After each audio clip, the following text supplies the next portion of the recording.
नमस्कार दोस्तों, स्वागत है आपका हमारे यूट्यूब चैनल जनरल स्टेनोग्राफी में। दोस्तों आज की जो डिक्टेशन रहेगी 100 शब्द प्रति मिनट की स्पीड से होगी और यह डिक्टेशन जो है निबंधमाला से ली गई है और बहुत अच्छा मैटर है। अधीनस्थ बोर्ड पे आधारित स्किल के आधारित पे मैटर लिया गया है। ठीक दोस्तों, आराम से लिखिएगा और अच्छे से अभ्यास कीजिएगा। इसमें अच्छे अच्छे आउटलाइन है, उनका भी अच्छे से अभ्यास कीजिएगा।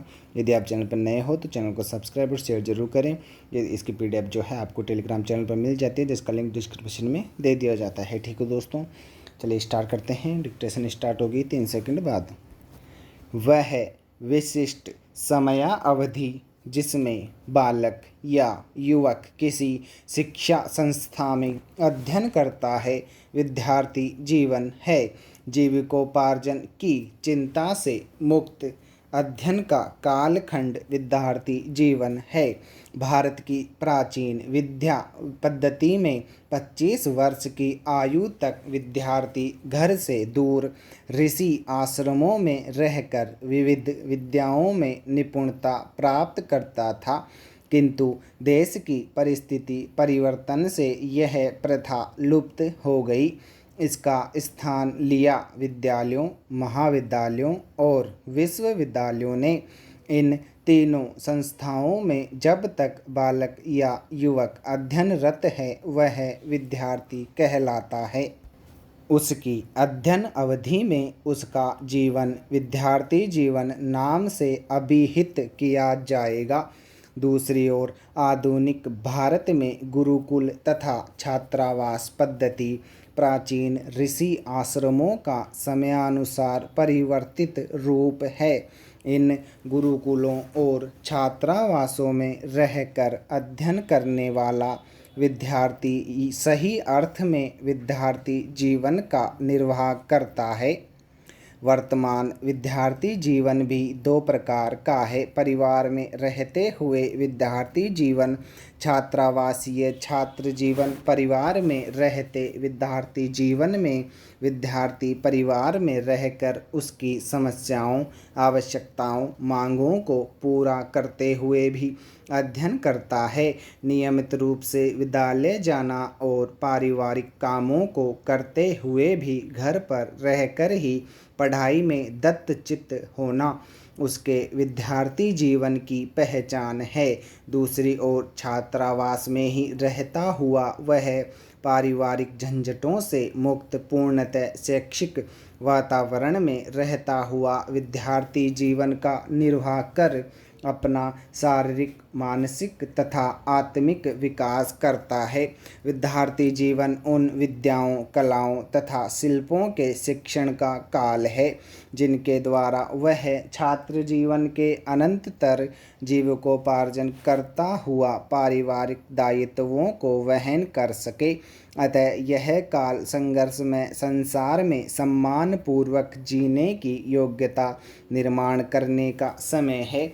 इन सब के निमित्त ज्ञानार्जन करने, शारीरिक और मानसिक विकास करने, नैतिकता द्वारा आत्मा को विकसित करने की स्वर्णिम अवधि है। विद्यार्थी जीवन निश्चित पाठ्यक्रम के अध्ययन से छात्र ज्ञानार्जन करता है। समाचार पत्र, पत्रिकाओं, पुस्तकों के अध्ययन तथा आचार्यों के प्रवचनों से वह मानसिक विकास करता है। शैक्षणिक प्रवास और भारत दर्शन कार्यक्रम उसके मानसिक विकास में वृद्धि करते हैं। प्रातःकालीन व्यायाम और सायंकालीन खेल उसका शारीरिक विकास करते हैं। नैतिकता का आचरण उसके चरित्र को बलवान बनाता है, आत्मा का विकास करता है। प्रश्न यह है कि क्या आज का शिक्षार्थी सच्चे अर्थों में विद्यार्थी जीवन का दायित्व पूर्ण कर रहा है? इसका उत्तर नहीं में होगा, कारण उसे अपने विद्यार्थी जीवन में न तो ऐसी शिक्षा दी जाती है जिसे जीवन क्षेत्र में प्रवेश करते ही जीविका का साधन प्राप्त हो जाए, और न ही उसे वैवाहिक अर्थात पारिवारिक जीवन जीने की कला का पाठ पढ़ाया जाता है। इसलिए जब वह विद्यार्थी जीवन से अर्थात गैर जिम्मेदारी से पारिवारिक जीवन अर्थात संपूर्ण जिम्मेदारी के जीवन में पदार्पण करता है तो उसे असफलता का ही मुंह देखना पड़ता है।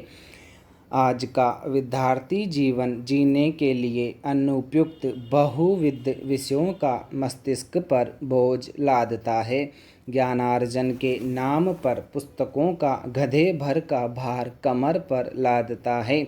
आज का विद्यार्थी जीवन बेकार के ज्ञानार्जन का कूड़ादान बनकर रह गया है। आज का विद्यार्थी जीवन विद्या की साधना, मन की एकाग्रता और अध्ययन के चिंतन मनन से कोसों दूर है। इसीलिए छात्र पढ़ाई से जी चुराता है, श्रेणियों से पलायन करता है, नकल करके पास होना चाहता है, जाली डिग्रियों के भरोसे अपना भविष्य उज्जवल करना चाहता है। स्कूल कॉलेजों में उपयुक्त खेल मैदानों, श्रेष्ठ खेल उपकरणों तथा योग्य शिक्षकों के अभाव में गेम्स विद्यार्थी जीवन की पहुंच से परे होते जा रहे हैं। ऐसे में आज का विद्यार्थी जीवन को स्वस्थ और स्फूर्तिप्रद बनाने में पिछड़ रहा है। आज का छात्र विद्यार्थी जीवन में राजनीति की वारांगना से प्रेम करता है।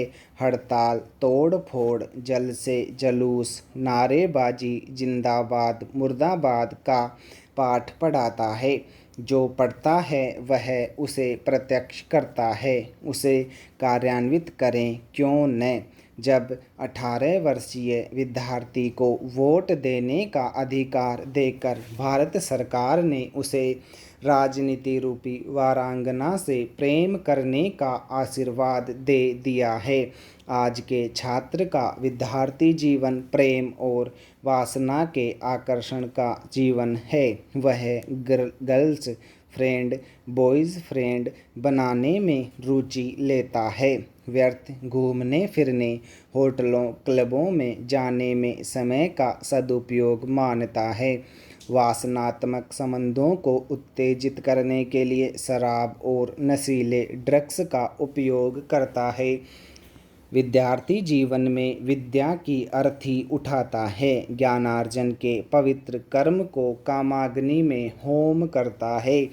आज के तेजी से बढ़ते बदलते समय में महंगाई की मार ने, पारिवारिक उलझनों और संकटों ने, दूरदर्शन की चकाचौंध ने, सामाजिक विकृतियों और राजनीतिक अस्थिरता ने भारतीय जीवन से ही जीवन जीने का हक छीन लिया है।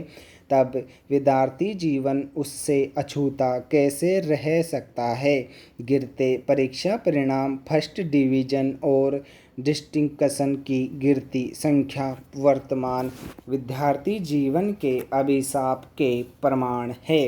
जीवन का प्रथम भाग विद्योपार्जन का काल है।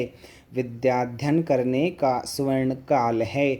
भविष्य का श्रेष्ठ नागरिक बनने की क्षमता और सामर्थ्य उत्पन्न करने की वेला है। अतः विद्यार्थी को विद्या की क्षुधा शांत करने तथा जीवन निर्वाह योग्य बनाने के लिए आदर्श विद्यार्थी बनना होगा। आदर्श विद्यार्थी उत्तम विचारों का संचय करेगा, शुद्र स्वार्थों और दुराग्रहों से मुक्त रहेगा, मन वचन कर्म में एकता स्थापित कर जीवन के सत्य रूप को स्वीकार करेगा। विद्यार्थी का लक्ष्य है विद्या प्राप्ति। विद्या प्राप्ति के माध्यम है गुरुजन या शिक्षक। आज की भाषा में अध्यापक या प्राध्यापक। शिक्षक से विद्या प्राप्ति के 3 उपाय हैं: नम्रता, जिज्ञासा और सेवा। गांधी जी प्राय कहा करते थे, जिनमें नम्रता नहीं होती वे विद्या का पूरा सदुपयोग नहीं कर सकते। तुलसीदास ने इसी बात का समर्थन करते हुए कहा है, अध्यापक के प्रति नम्रता दिखाइए और समझ न आने वाले प्रश्न को बार बार पूछ लीजिए, उसे क्रोध नहीं आएगा। वैसे भी नम्रता समस्त सद्गुणों की जननी है। बड़ों के प्रति नम्रता दिखाना विद्यार्थी का कर्तव्य है। बराबर वालों के प्रति नम्रता विनय सूचक है तथा छोटों के प्रति नम्रता कुलीनता का द्योतक है। स्टॉप।